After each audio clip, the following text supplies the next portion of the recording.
Arrependimentos. Deixamos em suspenso as nossas descrenças e não fomos os únicos.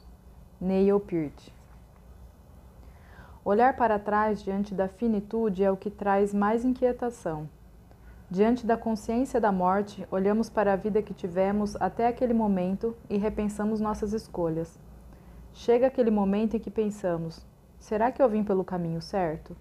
Será que se eu tivesse dado a volta teria sido mais rico e a morte teria demorado mais a chegar?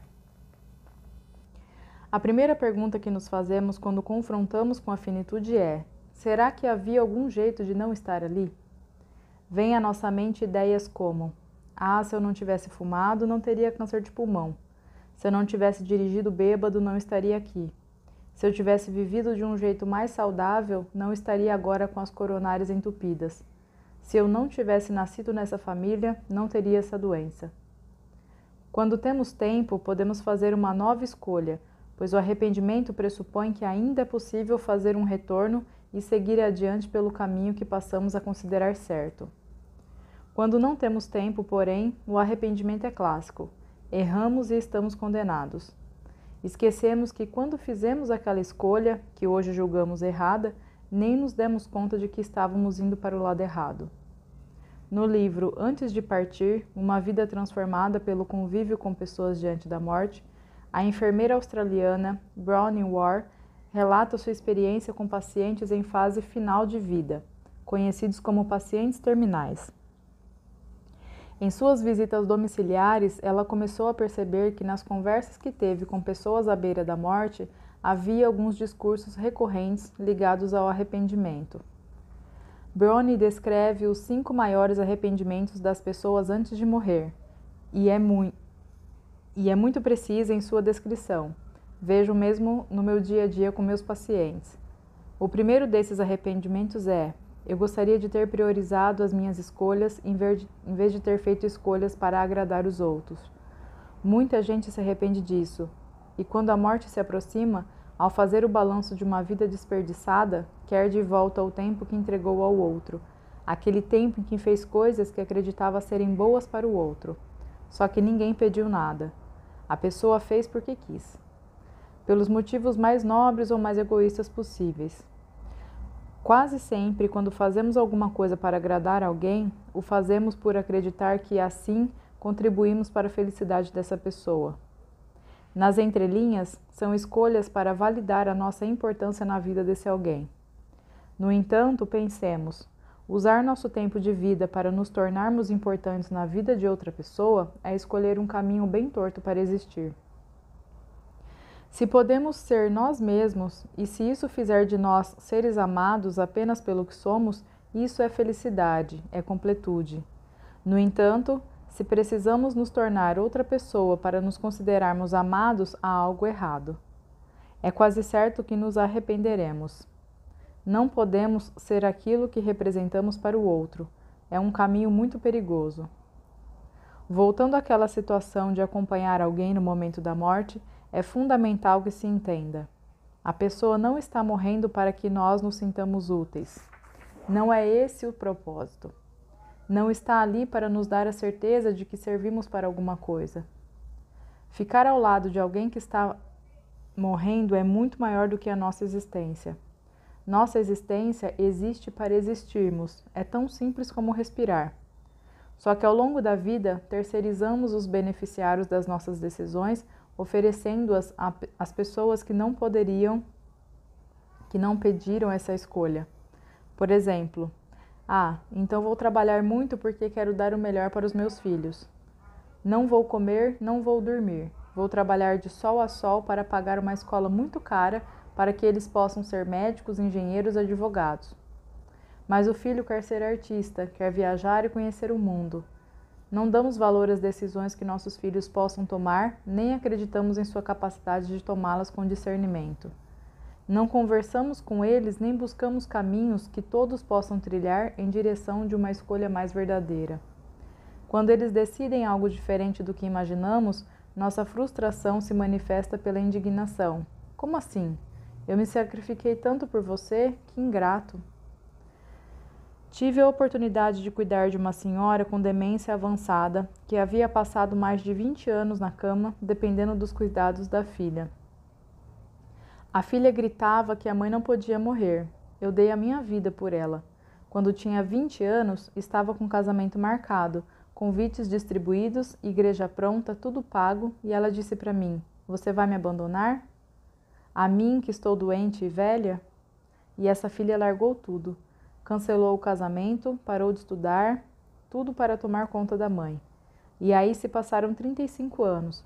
Essa mulher se perguntava, depois de ter oferecido a melhor parte da sua vida para a mãe, como ela se atrevia a morrer? Que direito tinha de morrer? Claro que para ela, a mãe não poderia morrer. Em desespero, essa filha me pedia: trate dela, dê morfina, ela não pode morrer. Entube e faça tudo, porque ela tem que viver. Minha vida depende disso. Essa é uma história dramática, um extremo do sofrimento. Quando a mãe exigiu que a filha abandonasse a própria vida, a filha não soube dizer que poderia cuidar dela de outra forma. Aceitou a chantagem e se arrependeu. Mas o arrependimento chegou tarde demais e virou um lamento. Já não havia retorno. Quantas vezes não interpretamos pedidos semelhantes, mesmo que não com esse grau de dramaticidade, e deixamos de viver a nossa vida em prol da expectativa que alguém tem a nosso respeito? A verdade é que colecionamos momentos em que tomamos decisões para agradar a outras pessoas, e no final teremos que fazer o balanço dessas escolhas. Algo bastante frequente nos hospitais e clínicas de idosos é a severa crítica do abandono das pessoas em seu leito de morte. Mas é muito importante não fazer juízos precipitados a respeito da solidão dos pacientes dentro dos hospitais. Muitas pessoas pensam que alguém que tem câncer ou passou 60 anos virou de repente um santo, digno de ser idolatrado e amado pela família inteira. Não é assim que funciona a vida. Cultivamos a qualidade das nossas relações e esse cultivo determinará se vamos desfrutar de boas companhias no fim da vida ou se ficaremos sozinhos.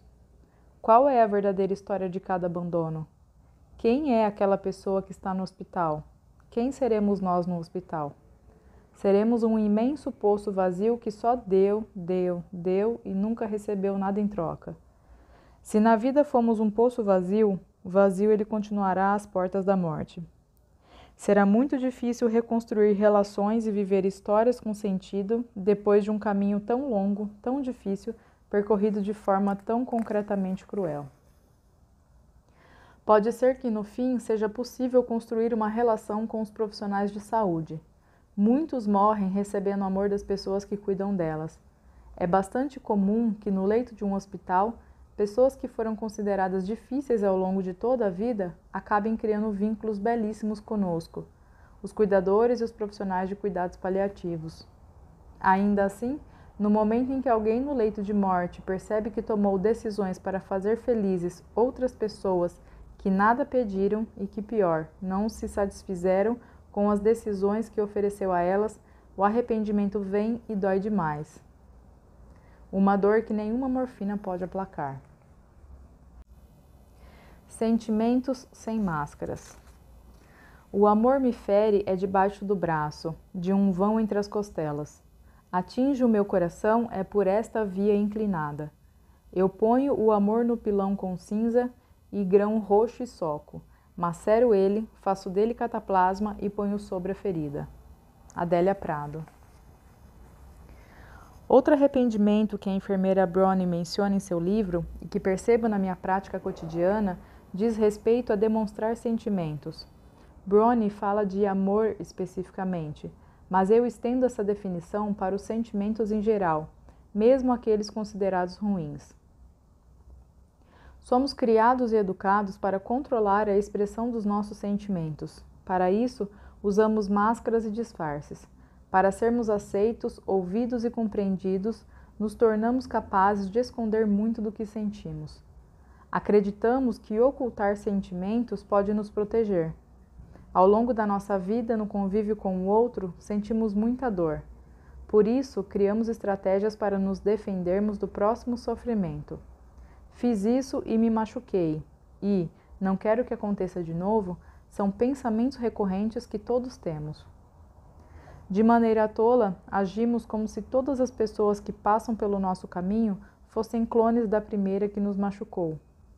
Temos a tendência a acreditar que todo mundo é igual.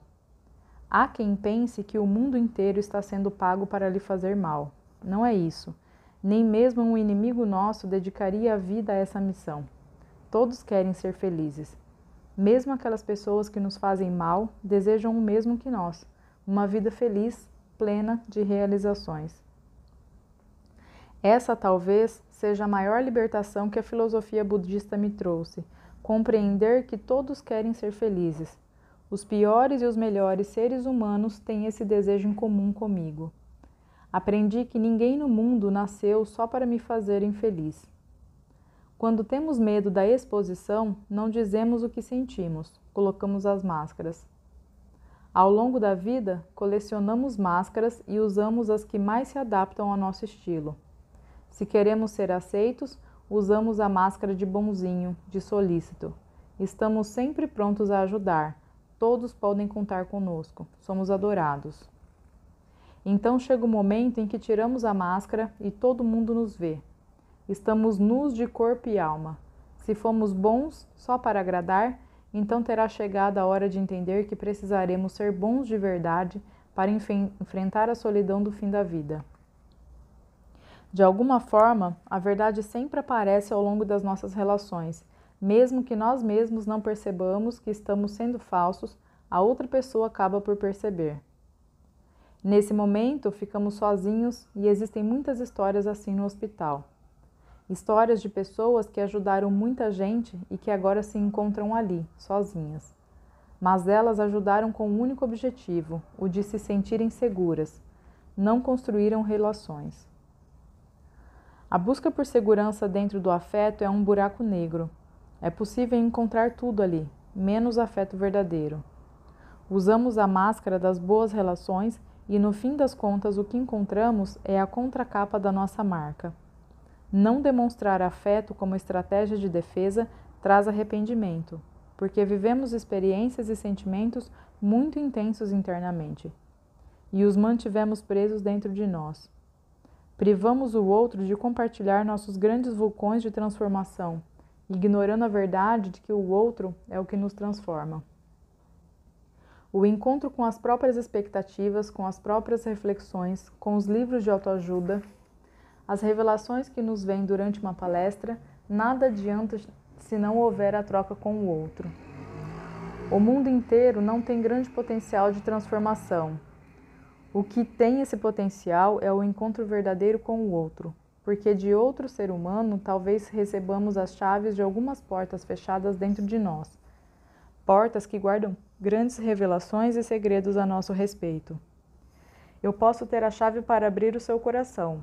Posso ter a chave que abre o compartimento da raiva. Quando você me vê, só pensa no quanto sou insuportável. Assim, não é agradável me encontrar, porque você sente raiva.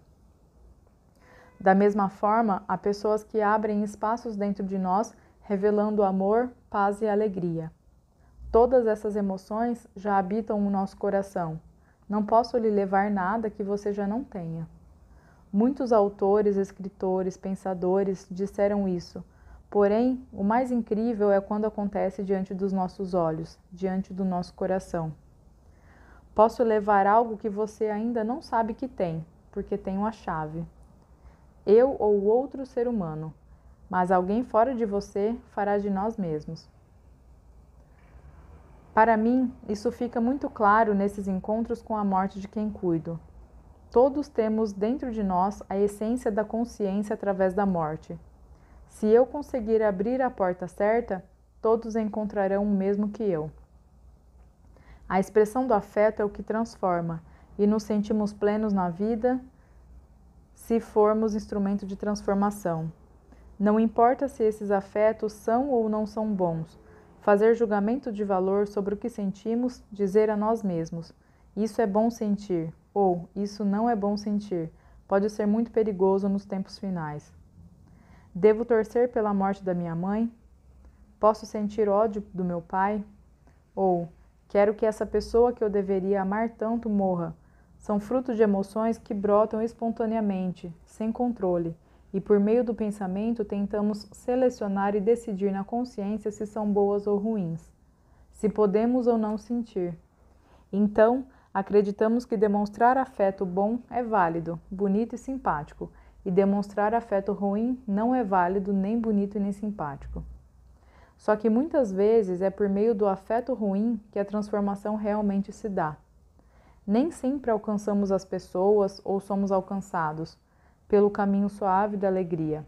Não estou dizendo que o sofrimento é o único caminho, mas é bem possível que ele tenha uma capacidade indiscutível para transformar. Os grandes dramas humanos são muito semelhantes. Estou magoado com a maior parte das pessoas aqui, mas ninguém sabe, é um deles. Estou com muita raiva de você, mas não vou falar, é outro. Não quero falar porque não consigo, não lido bem com o conflito, é igualmente comum. Quando não demonstramos o afeto, ele fica guardado dentro de nós. A energia do afeto não evapora, especialmente quando esse sentimento parte de relações próximas. O processo de tentar curar sentimentos ruins, de fazer uma espécie de reciclagem interna, gera resíduos tóxicos e muitas vezes não nos damos conta disso. O tratamento mais curativo que existe é a expressão honesta do que sentimos. É preciso entender também que ter inimigos não é de todo ruim. Às vezes é por meio deles que encontramos força e coragem para superar os obstáculos. Nossos amigos nos amam como somos. Acreditamos que daremos aos nossos amigos o nosso melhor, mas muitas vezes são os inimigos que exigem o melhor. Queremos ser mais felizes, ter mais sucesso, mais força, mais tudo. Frente aos nossos inimigos, precisamos demonstrar uma força inacreditável. Situações de conflito nos colocam diante de sentimentos difíceis e de pessoas que aparentemente nos causam mal. Esses confrontos podem ser uma grande fonte de transformação, o impulso para descobrirmos a potência que temos dentro de nós. Não me refiro à vingança, mas sim a uma capacidade de nos apropriarmos da nossa força interior. Mesmo quando demonstramos um afeto com o qual é difícil lidar, oferecemos à pessoa do outro lado do ringue a oportunidade de também se transformar. O mais bonito é que, ao agir assim, também nos abrimos para a transformação. Sentindo a dor, podemos curar a alma lacrada dentro da mágoa. Só tem cicatrizes quem sobreviveu, quem deixou a ferida aberta, morreu mal. Chegará ao fim da estrada, em frente ao muro final, arrependido por não ter demonstrado afeto por pessoas que podem ter partido antes. A mãe, o filho, a esposa. As chances que perdemos de demonstrar o que sentimos de verdade chegam com toda a força no fim da vida. Mas se ainda há tempo para demonstrar esse afeto, e se fazemos isso, é lindo viver essa experiência.